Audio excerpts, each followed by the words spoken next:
Who says a mother's love lasts forever? In this house, loyalty has an expiration date, and tonight, the clock just hit midnight. Helen always woke up before dawn. The house smelled like burnt coffee and half-remembered dreams. She tiptoed down the creaky hallway, careful not to wake her mother, though these days Mrs. O'Connor was up before the sun too, insomnia making her world even smaller. Helen's life was a series of gentle gestures. Checking the radiator, picking out a wool sweater for her mother's morning chill, laying out the pills in a neat line. The phone never rang, friends had faded, lovers even more so. Caring for her mother was a full-time occupation with no pay and no weekends, and Helen wore her quiet devotion like a badge. "You're spoiling her," her sister Liz would say on the rare occasions she called from Florida. "She can do more for herself. You're not her maid, Helen." Helen would just laugh, but she felt the sting. Did Liz even remember how Mom sobbed the night Dad left? Or how the grocery money never stretched? Helen had stayed. That was her legacy. That was the reason the neighbors called her a saint. That morning she made oatmeal with raisins and extra cinnamon, her mother's favorite, or so Helen remembered. She found her mother in the living room, staring at the TV. The news anchor's voice spilled out, all static and doom. "Morning, Mom." "It's cold out," Helen said softly, settling the tray on the table. Mrs. O'Connor barely looked up. Her hands trembled as she reached for the cup. "It's always cold." Helen tried to smile. She straightened a stack of mail, tossing the charity flyers into recycling, just like Mom liked. She watered the limp fern in the corner. She did all the things that made a house a home. But today, when Helen tried to help her mother to the bathroom, the old woman yanked her arm away. "Don't fuss, Helen. I'm not an invalid." The words stung. Helen had heard them before, but today something felt sharper, heavier. She watched her mother shuffle down the hall, feeling a strange coldness creep up her spine. By noon, the house was silent except for the refrigerator humming like a distant threat.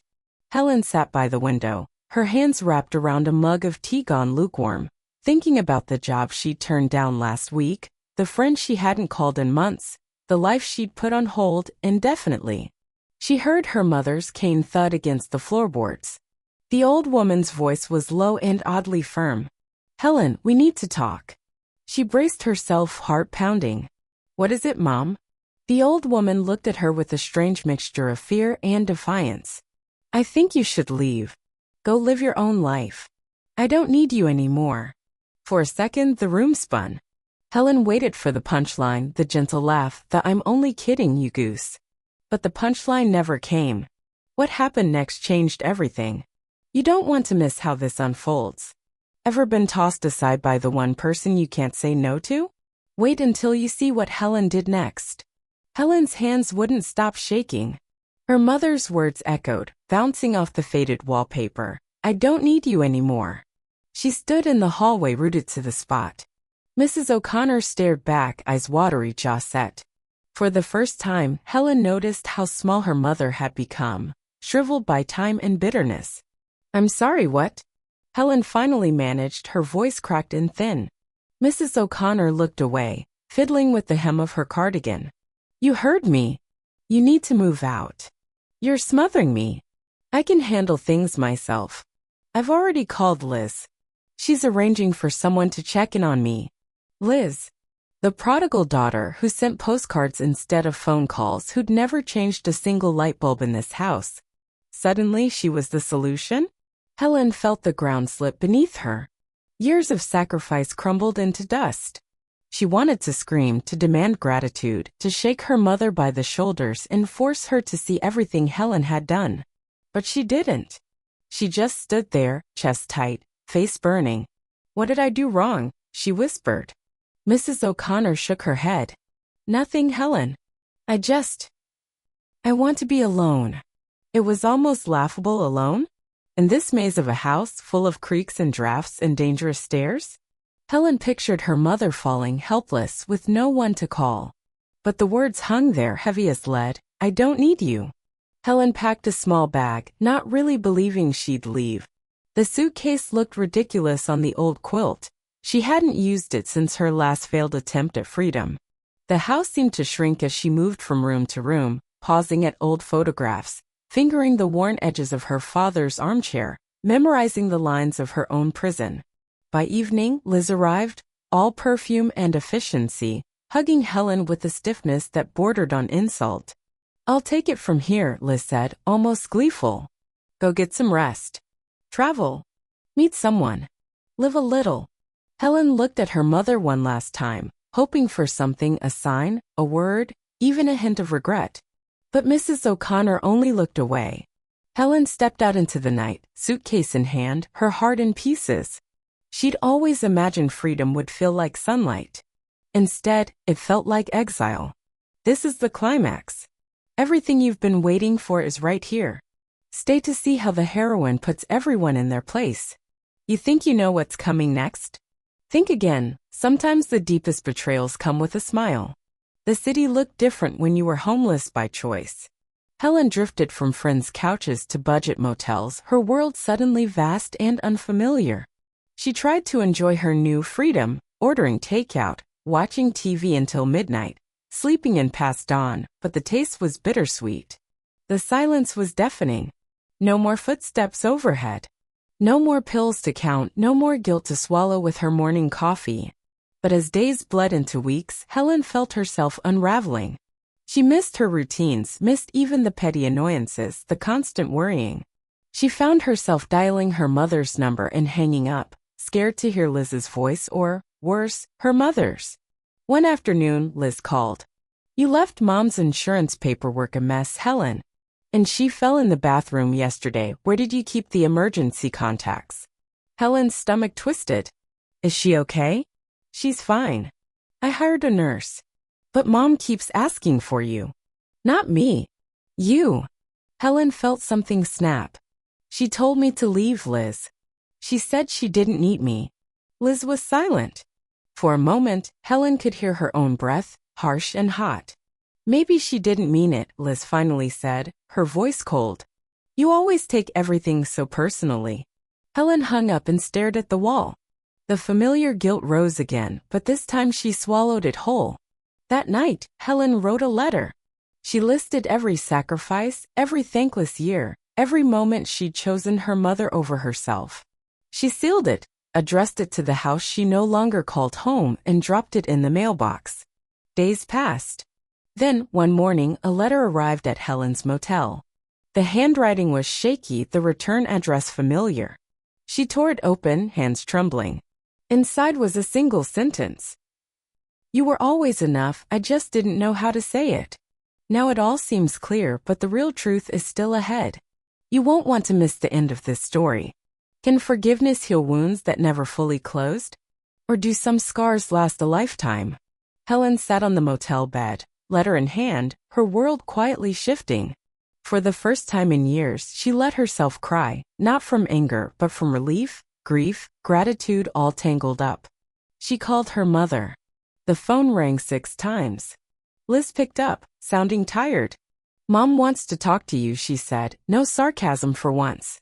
Mrs. O'Connor's voice was faint, uncertain. "Helen." Helen almost hung up, but something in her mother's tone stopped her. "I got your letter," Mrs. O'Connor said. "I read it twice." I'm sorry, Helen. I was scared. Scared of being alone, scared of being a burden. I thought if I pushed you away, I could protect you from this." Helen breathed in, then out. "You didn't protect me, Mom. You broke me." Silence. "I know. And I'm sorry." The apology felt real if incomplete. Helen realized she didn't need her mother to fix everything, she just needed to know she'd been seen. "I'll come visit," Helen said finally. "But I'm not moving back. Not now. I need time to be me." "I understand," her mother replied. "But when you're ready, the door is open." As Helen hung up, she felt a quiet strength rising inside her.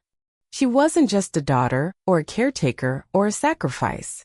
She was Helen, and for the first time, that was enough. Now what would you do if the person you loved most told you they didn't need you anymore? Sometimes the greatest test isn't what others do to you. It's what you do to yourself when the dust finally settles. The weeks away from home dragged for Helen, cold and restless, like wind swirling in an old attic. For the first time in decades, she woke up without an alarm, without urgency, without the fear of forgetting something crucial. But in that quiet, a voice she'd long silenced began to speak. Who are you, now that no one is waiting for you? Boredom and loneliness scattered inside her like sharp sand. Helen tried to fill her days with books, walks in the park, even joined free yoga classes at the local senior center. She smiled at her motel neighbors, listened to their stories of loss and small victories, searching for her own reflection in their words. Sometimes out of habit, she mentally built schedules for her mother. Today, water the plants. Pills at noon. Soup for dinner, then the evening news. Then she'd remember with bitterness. Now that's handled by someone else, a stranger who probably doesn't even know mom is allergic to honey. One sleepless night, she called her old friend Molly, the one who'd once invited her to move to New Jersey and learn to paint, but Helen had stayed for her mom. Molly, guess who? Helen tried to sound cheerful. I thought you were dead, Molly answered with her usual sarcasm, and Helen burst out laughing. Funny how old feelings return so easily if you let them. For the first time in years, Helen spoke about her dreams not as something silly but as a reality still possible to chase. Molly invited her to an art show and then a cafe where they sat in silence, just feeling the comfort in it. Before sleep, Helen thought, maybe freedom isn't a punishment after all? But just as she tasted her new life, the past came knocking again. Don't miss what happens next. What if the person you left behind started needing you again, just when you finally learned to breathe on your own? Crossing the bridge between past and future, Helen expected nothing from her family anymore. But just as she was learning to live on her own terms, Liz called, this time not with blame, but with worry. The nurse is sick, Liz said quietly. I can't handle it. Can you come, just for a couple of days? Helen felt her newfound freedom snap tight. Here comes the anchor that always pulls me back. She agreed, but on her own terms. She'd help temporarily, not move back for good. When Helen crossed the threshold of the house, the familiar scent of lilies and starched tablecloths hit her. The house seemed to both welcome her return and judge her for leaving. Her mother greeted Helen without a hug. But in her eyes was a confusion almost childlike. You actually came, she whispered. I came to help. But only until you're back on your feet, Helen made clear. They started learning to live together again, but without the old roles. Helen no longer stayed silent about her own wishes. When her mom criticized her coffee, Helen finally answered calmly. Mom, I don't have to do everything perfectly. If you don't like it, try making it yourself.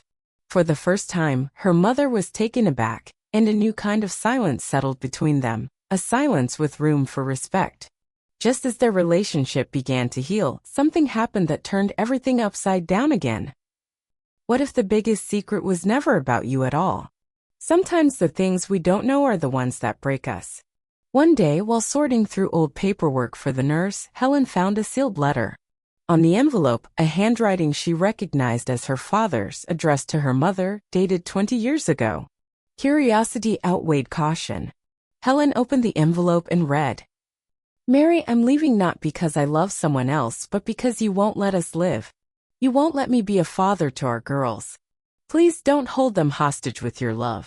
Someday they'll need freedom, and if you don't give it to them, they'll hate you as much as you hate me. Helen froze.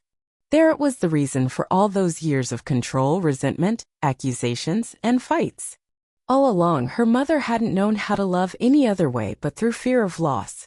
That evening, unable to keep silent, Helen asked quietly, Mom, why did you never tell us that Dad begged you not to make us your prisoners? Her mother turned to the window. I thought keeping you close was for your own good, she said, barely audible. I was afraid of being alone. The silence was heavy, but now Helen saw not just resentment in her mother, but fear. Only now is the real resolution close.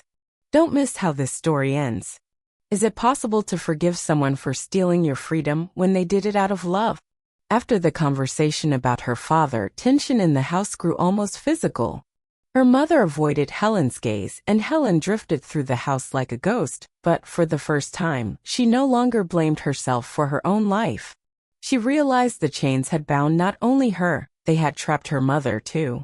One morning, Helen put a cup of coffee in front of her mother and said quietly, "I won't be your shadow anymore. I forgive you, but I need my own life." Her mother was silent for a long time. Then, voice trembling, she said, "I don't know how to be alone. But I'm willing to learn if you help me become stronger." It wasn't forgiveness in the traditional sense, more new agreement between two grown women. Helen returned to her room and, for the first time in years, painted a portrait, not of her mother, not of the house, but of herself as she'd always been afraid to become: free, strong, and a little bit happy. True love isn't control. It's a choice. And sometimes to stay close, you first have to leave. Now think, if someone told you you weren't needed anymore, could you finally become yourself?